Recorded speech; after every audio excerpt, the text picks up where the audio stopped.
Alrighty, GM everyone. I hope you are all doing well today. So for today's video guys, of course, Axie Infinity news tayo, no? We'll go on checking runes and charms will be minted in less than 24 hours announcement, no? From Axie Infinity.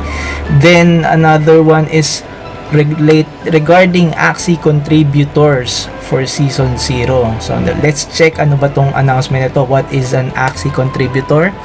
How to know if you are eligible? How to apply, of course. So, we will check on that one. And then, let me share to you guys also how to reach Boar rank, no? And start farming SLP. Of course, using neutral runes and charms only, guys. So, let me share some tips on that. Good combination of cards, of course, neutral runes and charms as well. Yeah, let's check that. And lastly, guys, let's quickly check, of course, our favorite tokens. Yan, SLP, AXS, RON, etc. Alright, let's get into it, guys. So, it's a great day today. We've been hearing a lot of good news, no? Fellow Lunatians. But before that, guys, before we go on the first topic, let me share to you my Lunatian code was already approved, guys. So yeah, if you want to support me as Axi content creator, just grab my Lunatian code here, get back to basics. So appreciate that so much, of course. All right, so let's go on the news first, no? Runes and charms. Yeah, news from Axie Infinity. All right. Okay. Ayan. So in 24 hours, the first runes Ronin runes and charms will be minted. Minimum mint time for Season 0 is 7 days. Ayan, guys. This means any Ronin rune and charm that is deposited, crafted, will need to wait 168 hours before it can be minted. And 7 days nga, guys, no? So I think we already in the 6th day of course, from the first Origins came up, no? And we played Origins and then start runes and charms. So ika 7th day niya tomorrow, no? Or less than 24 hours na lang. So we can see na yon yung mga runes and charms in the marketplace available for us to buy or sell, no? If we've crafted some runes and charms, no, on our account, we can sell those. If we are not using it, we can help others as well to use it, no? All right. So mind you guys lang, no, 7 days, no? 7 days and before you can, of course, that also means if you are, for example, you are crafting runes and charms today, you will not be able to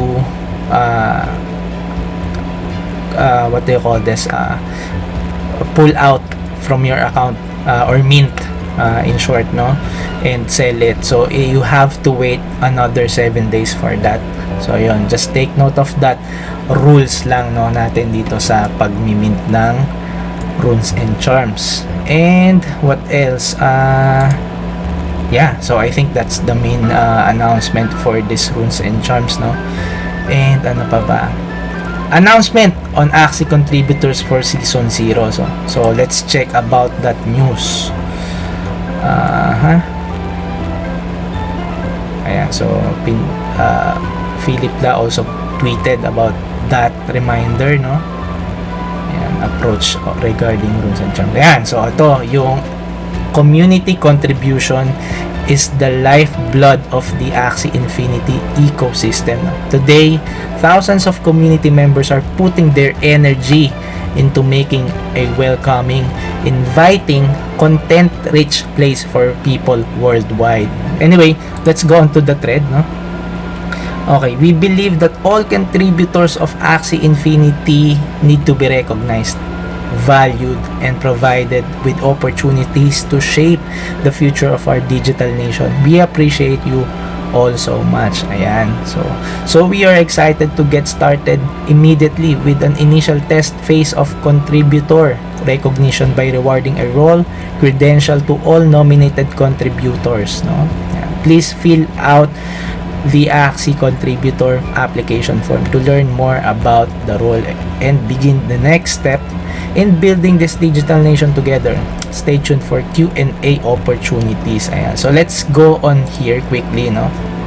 I think the details of this one, what is an Axi contributor, how to know if you are eligible and how to apply, we will find out here. Okay, so Axi Infinity Contributor Nominations, and welcome donation, community contribution is the lifeblood. Okay, so that's already the headline earlier, no? Yeah, so let's check the details na, guys. Okay, what is a contributor? This contributor role recognizes active Axie Infinity community members who add consistent concrete value to the Axie Infinity ecosystem. This recognition occurs through a peer review process and led by other community colleagues. Ayan. All selected contributors will receive a soul-bound NFT badge in the Ronin wallet. So, ang reward nito, no? Or, a reward to those who will be selected as contributors is an NFT badge, no? So, I think this will be a very rare NFT since selected contributors lang yung makakatanggap talaga nito. Alright, which will allow us to experiment with various ways to empower, organize, and reward contributors and advance our goals of decentralizing Axie Infinity governance. Ayun, so part din yung activity na to for decentralizing Axie Infinity governance. So, ayun. So, we've already understand what is a contributor, no? Yan. So, let's continue to get other details. Ito.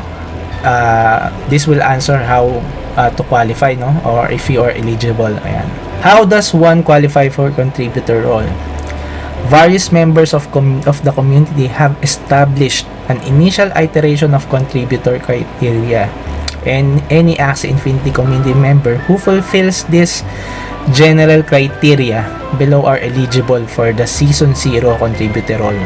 We also provided some specific examples of various kinds of contributions. If you're wondering, ayan, let's check yung general criteria, no?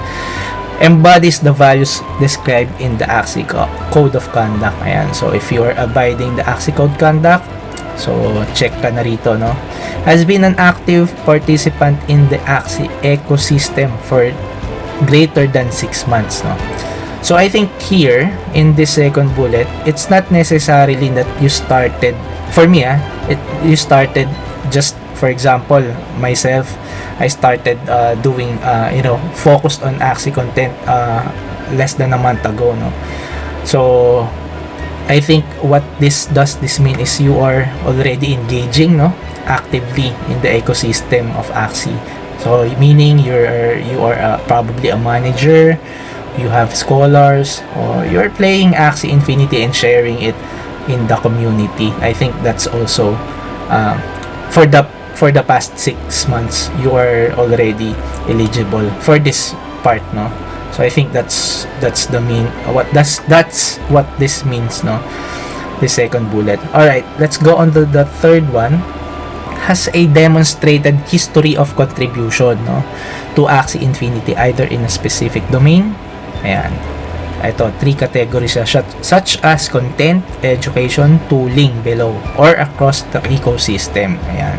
So, let's continue, no? So, ayan, 3 categories yan, no? Ayan, naka-define na siya. Ito. So, content.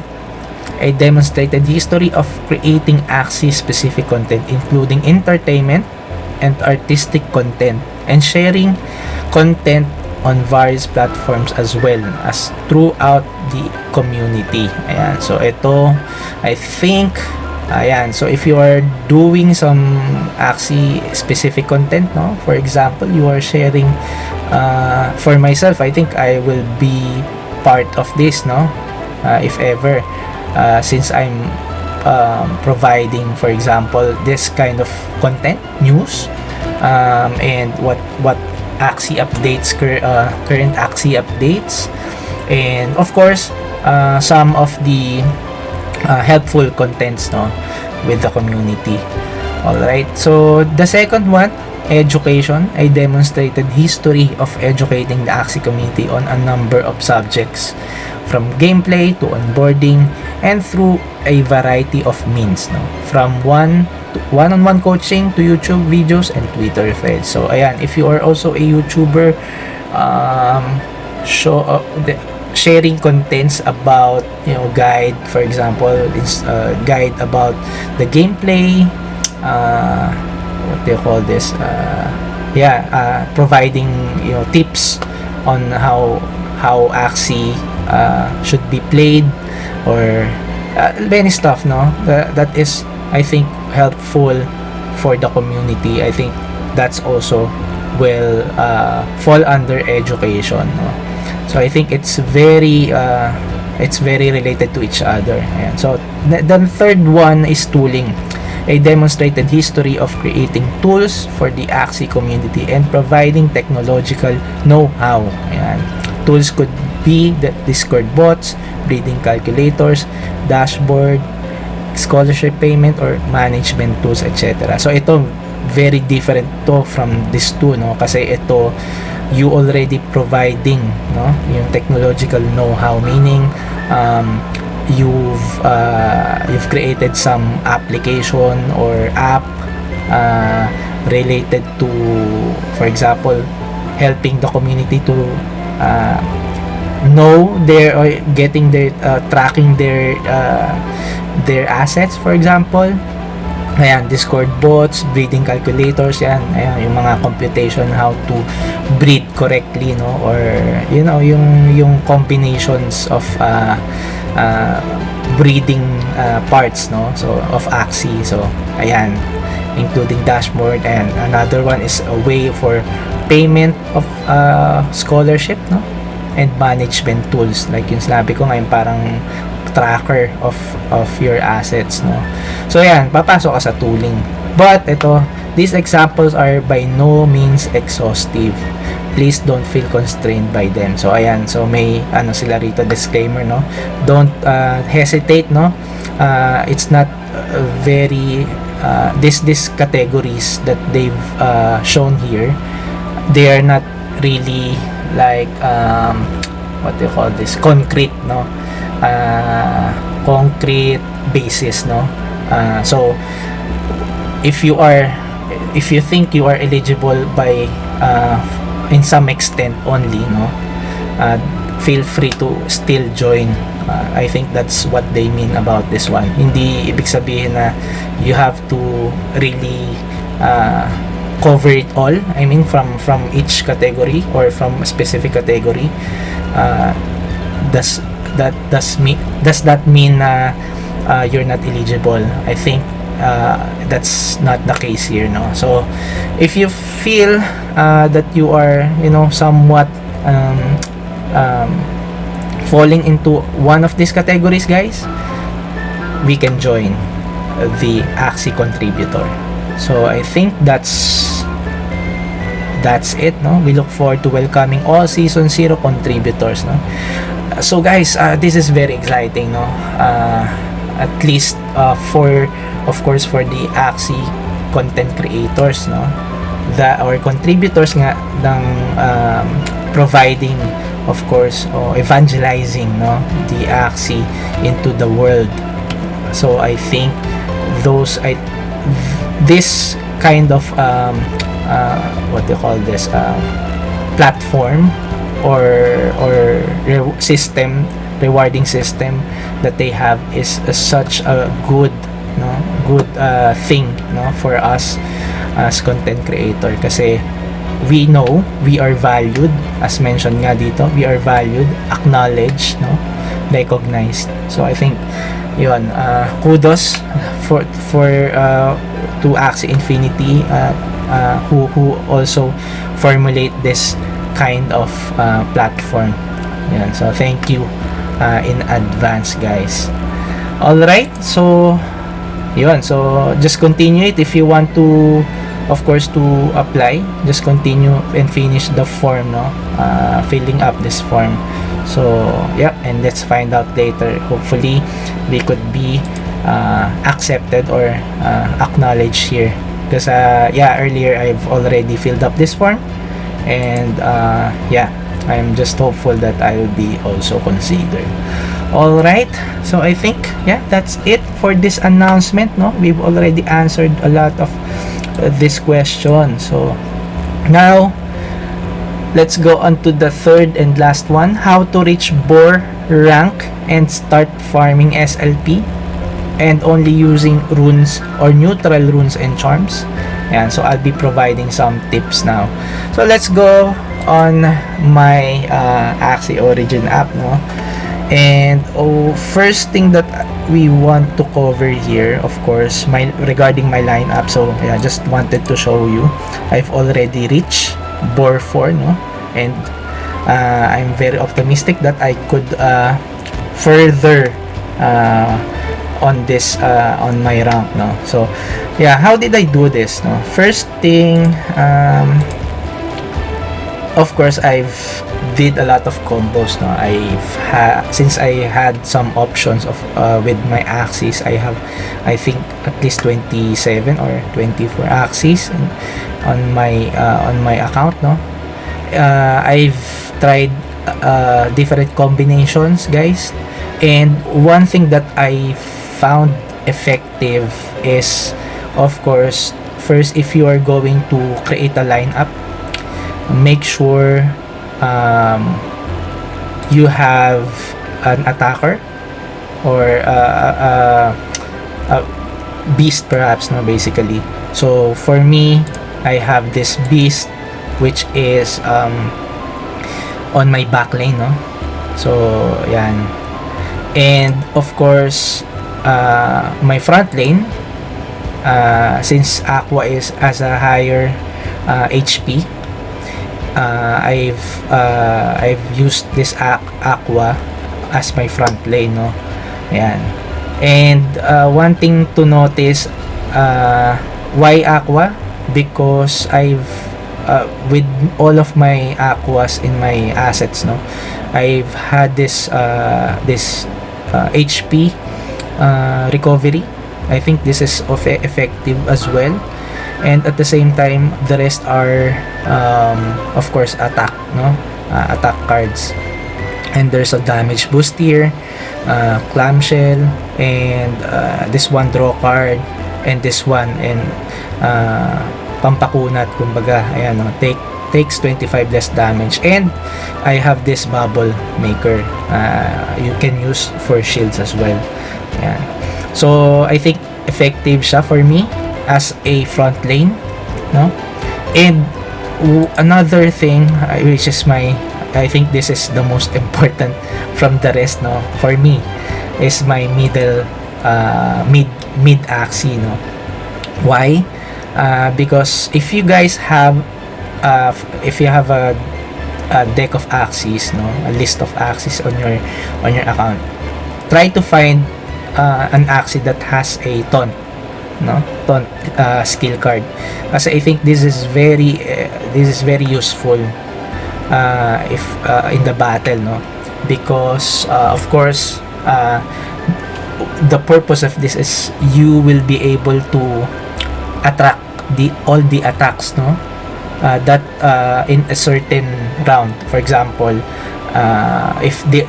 lalo na if this card will come up, like for example in a third round, fourth round, and you can use this one to, of course, to attract all the attacks, no, and of course sustain. I think that's the correct term. Sustain your front lane, and make your front lane heal, no, as much as possible, from mostly when it is already already damaged, no, or yung HP is already lessened during the first 2 rounds, for example. So very useful talaga yung card na to. So yun, just that is one of my best tip, I think, this card. And what else? Yeah, of course, sustain, no? After this, of course, once you've for example, you lost your front lane, the next thing is important is you have to sustain the mid one, no? And what do I mean by sustain? I have this card. Like if you have also, aside from this taunt, if you have some cards that has shield, ayan, so ayan, very useful din siya, no? Ayan, still HP, and ayan, so heal. So I think ayan, may bubble maker din ako dito, so very useful, because I think one goal here is you have to really sustain and protect your last lane, no? Your back lane, which is the damager. And kung maiwan siya, it could kill the rest, no? If it's 2 axes more, yeah, you still have the chance to win.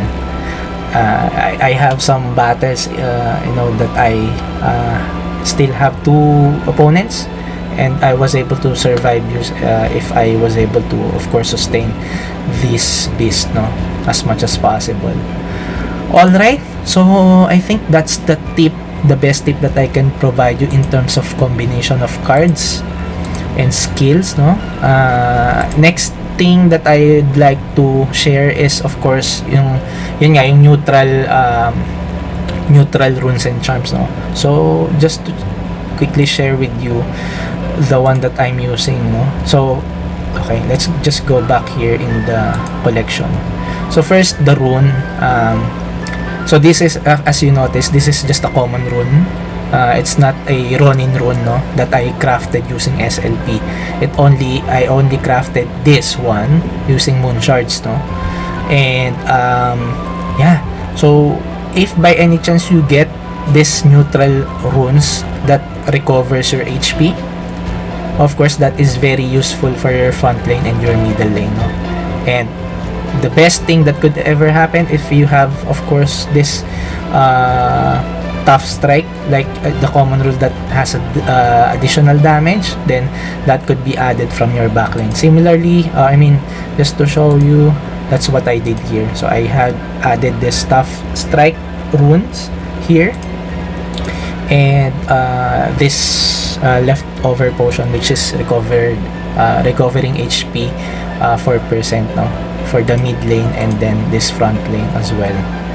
Ayun, so very effective siya as part of your sustain strategy, no? Ayan, and then going back quickly sa ano naman, no, sa charms, no. Similarly, of course, anything that you can use here as a common charm that you were able to craft using, of course, moon shards only. Yeah, you can use it towards who's applicable to it, no, from your Axie. Importante lang talaga muna is yung runes for this axis, no, for you to be able to you know, kind of have the advantage somehow, no. If you have the strategy plus the runes and charms, that will be very effective, and you will be able to reach Boar rank. Of course, most likely you can still go further, no? Just of course, one key thing here is grind as much as you can, and you will surely learn and you know, reach that point where you can farm SLP and yeah, exceed to Boar rank. All right, so I think yeah, that's about Axie Infinity news, no, guys. And then let's just really quick run through the tokens, no. So yeah, let's quickly refresh this. Okay, SLP is up, which is a good thing, no. Let's quickly change it to peso. Okay, so it's currently at 0.27. There's not a lot movement from yesterday, I think. Yeah, so there's not a lot of movement. It's still on that same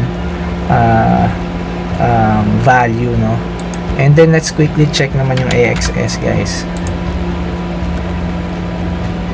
So AXS is down by 0.9%.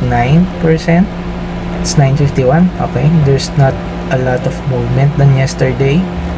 So 967 siya yesterday, and today it goes down to 953. So, and lastly yung RON. Okay, so 23 pesos and 30 centavos siya, no? Same thing with the other Axie Infinity tokens, no? There's not a lot of movement from the coin. Quickly check lang tayo kay ETH if it's the same case. Okay, so same case naman siya, no? But up by 1.7% than yesterday. So it's a bit up from yesterday, I think. Yeah. Alright. Okay, good yan. Kahit pa paano, no? And lastly, BTC. Is it the same thing? Yeah. So, not a lot of movement from BTC, guys. 24-hour change, no? Yep. A little bit only. It goes down a little bit. Alright. I think that's everything, guys. I hope you got something out of this video. Of course, don't forget to subscribe to my channel if you learned something from it, and like and comment, of course, if you have any questions. I will be willingly answer that question, no, ASAP. All right. Okay, thank you very much and have a great day, guys. Bye.